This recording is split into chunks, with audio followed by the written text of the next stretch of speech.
Ei, Paula, tudo bem? Boa tarde. Primeiro Olá, lugar, boa tarde. tudo bem, né? Primeiro lugar, eu gostaria de te agradecer, viu? Pela disponibilidade, né? Do seu tempo, de dar essa entrevista para a gente. Nós somos Uhum. alunos do Centro Universitário Newton Paiva, no quarto período de Psicologia. E esse semestre a gente tem uma disciplina muito interessante, que é a psicologia aplicada a políticas públicas, sabe? Por isso eu te convidei, né, para bater um papo rapidinho aqui com a gente. E queria começar Certo. te pedindo para falar um pouquinho da sua trajetória profissional, né? A sua atuação nos centros de acolhimento, quando que começou? Queria conhecer um pouquinho você. Certo. Então, eu sou psicóloga formada há 6 anos pela Universidade FUMEC. A minha experiência, no primeiro momento, sempre foi uma experiência com a clínica, desde quando eu me formei. Eu tive algumas experiências voltadas a políticas públicas, né? Não, mas não diretamente com instituições. Né? A primeira vez que eu trabalho, de fato, com uma política pública de alta complexidade, né? Que é essa atividade que eu faço hoje como técnica de um centro de acolhimento. Tem um ano e 4 meses, né? Eu continuo atuando na clínica, né? Desde 2018, e tem 1 ano e 4 meses que eu estou na assistência, né? Pessoas de situação de rua. Eu acho que é isso. Legal. E, né, diante disso, eu gostaria de saber de você como que se dá esse processo de acolhimento dos indivíduos, né, e as famílias nos centros de acolhimento. Lá é uma casa de passagem, né? Dentro da casa, nesse sistema da casa de passagem, é quando o sujeito, quando o indivíduo, ele já tem os laços rompidos com a família. Então, Certo. ainda há uma intervenção do Estado junto à instituição que vai estar buscando conceder os mínimos direitos, né? A saúde, alimentação, abrigo, moradia. Então, normalmente, quando o sujeito chega na casa de passagem, os laços familiares já foram totalmente rompidos, né? Então, Certo. é considerado, dentro das políticas públicas, a casa de passagem é considerada como o último nível, né? Então, é de alta complexidade.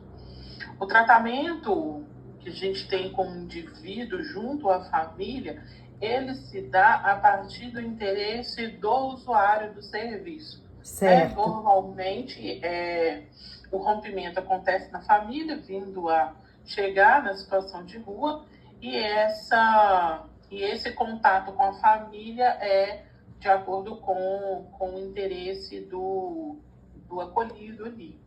Então, normalmente, é só quando há por parte do indivíduo essa interação. Né? Porque quando você está na baixa complexidade, na média complexidade, que são os CRAS, Sim. os CREAS, ainda há uma interferência muito presente da família. Então, há uma conexão muito forte ainda, né? Os laços não foram todos rompidos. Então, a gente consegue fazer um trabalho mais voltado ali, indivíduo e família, né? Dentro daquela dinâmica. Já na casa de passagem, normalmente não. É só quando há interesse do usuário, algumas famílias interesse mais em estar voltando ali para o seio familiar, que é onde que eles sofrem as violências até chegar nessa condição, né? Entendi. E eu imagino, né, diante disso que você acabou de falar, que para o seu trabalho, né, enquanto psicóloga, esse rompimento, né, ele representa para você um desafio no sentido assim de recuperar né, a autonomia desse indivíduo. Sim, eu entendo isso que você tá trazendo da seguinte maneira. Eu sou muito de respeitar o desejo da pessoa, né, da pessoa acolhida, com relação a essa interação familiar. Certo. Então, o meu maior interesse é pela pessoa acolhida, né? Não é que eu não vá acolher a família. A gente também tenta articular e acolher essa família, porque sabemos que é naquele seio, né, familiar, naquele grupo ali, que ele poderá ter uma ajuda melhor, apesar de já ter sofrido essa violência dentro desse sistema. Então, eu dou primeiro voz para essa pessoa que está ali, o desejo dela, o que ela quer, o que ela dá conta. Entendo o sofrimento também por parte da família, que é muito grande, muitas das vezes se sente muito culpada, né? Então, mas eu busco olhar primeiro para aquela pessoa que está ali comigo e entender o que ela precisa, o que eu consigo ofertar para ela dentro das condições que eu tenho.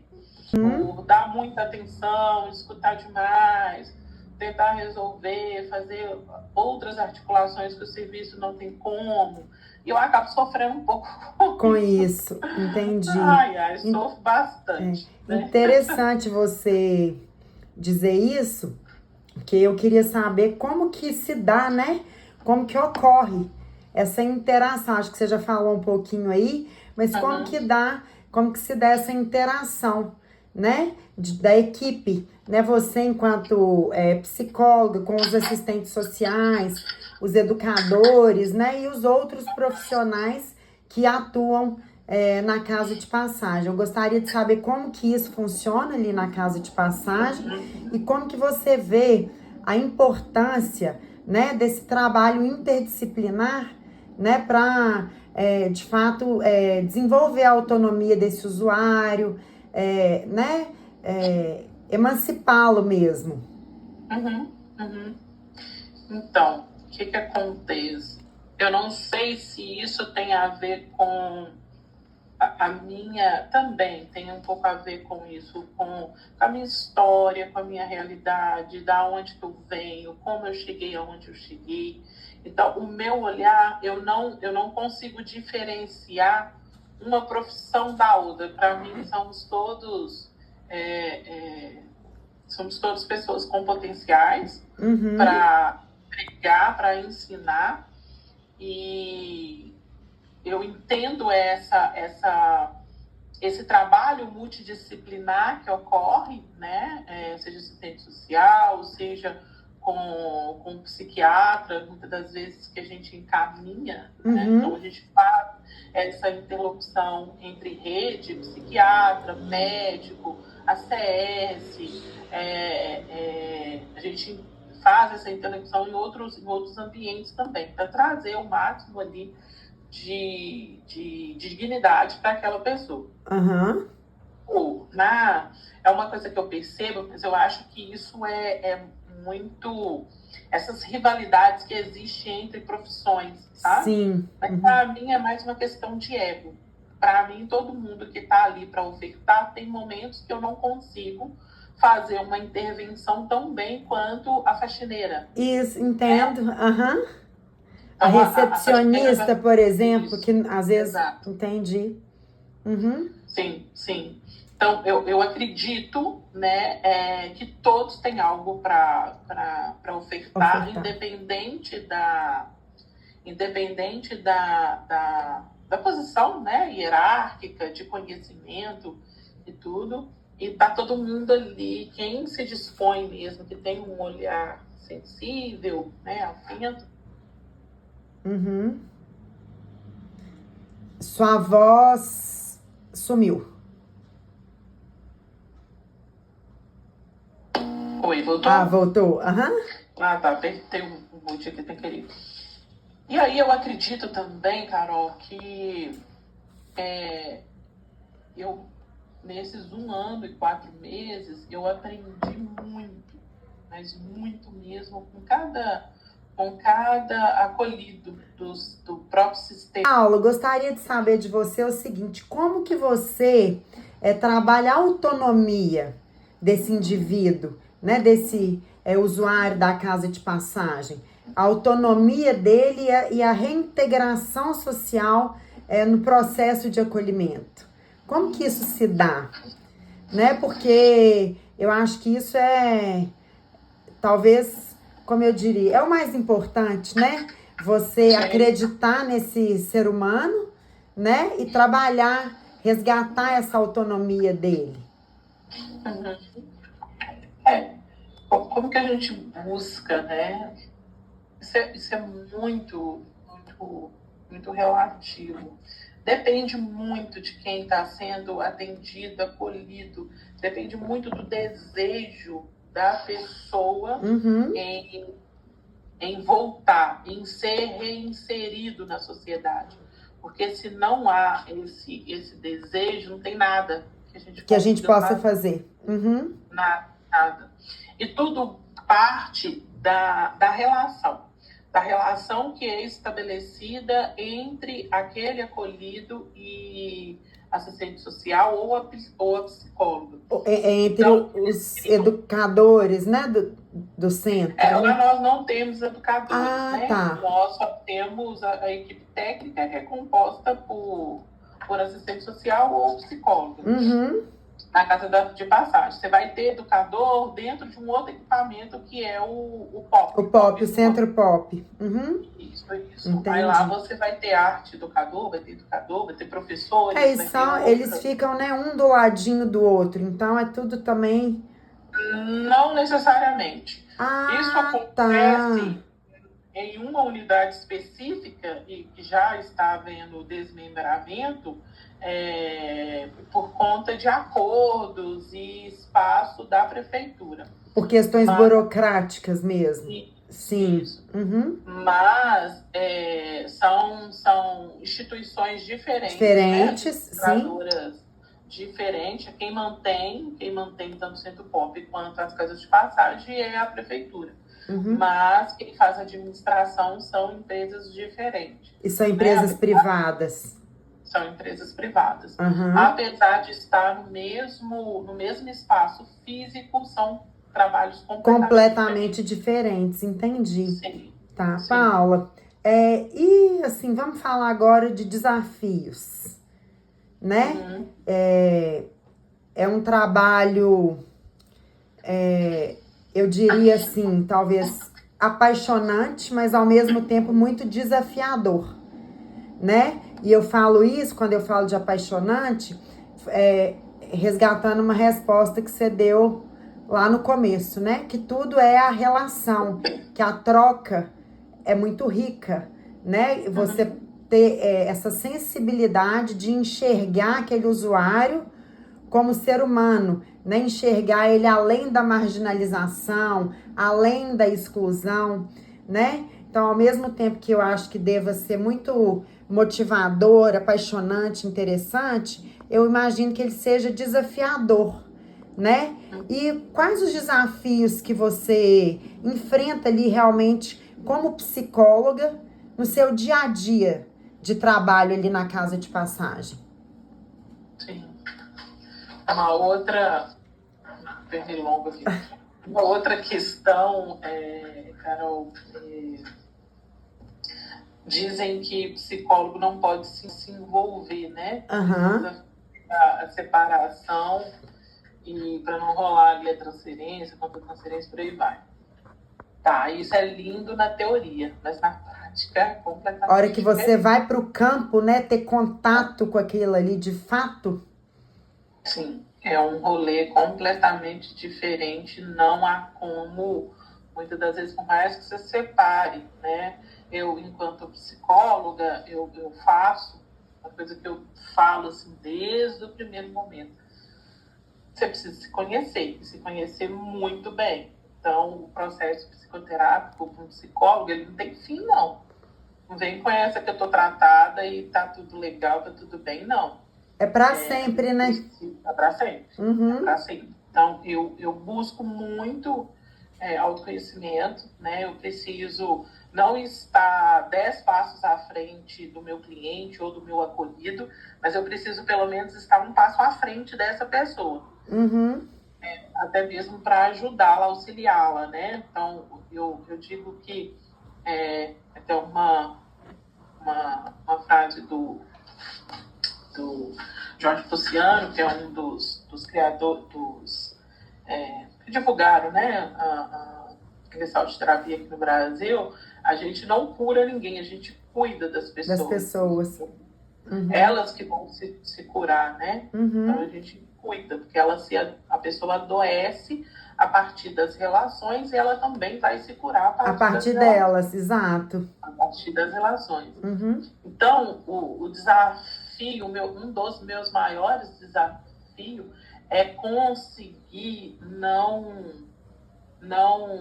se envolver tanto, né? Uhum. Porque tem algumas coisas que são muito burocráticas. Um exemplo, eu estava com um senhor atendendo um senhor de 65, 67 anos, uma história bem pesada, e que tinha 2 meses, que estava fazendo 2 cursos e trabalhando, né, em um programa que nós temos novo agora, uhum. que é voltar a ser reinserido, né? O mercado de trabalho é uma das possibilidades de ter aí a autonomia, de melhorar a autoestima, voltar a ter confiança e tal.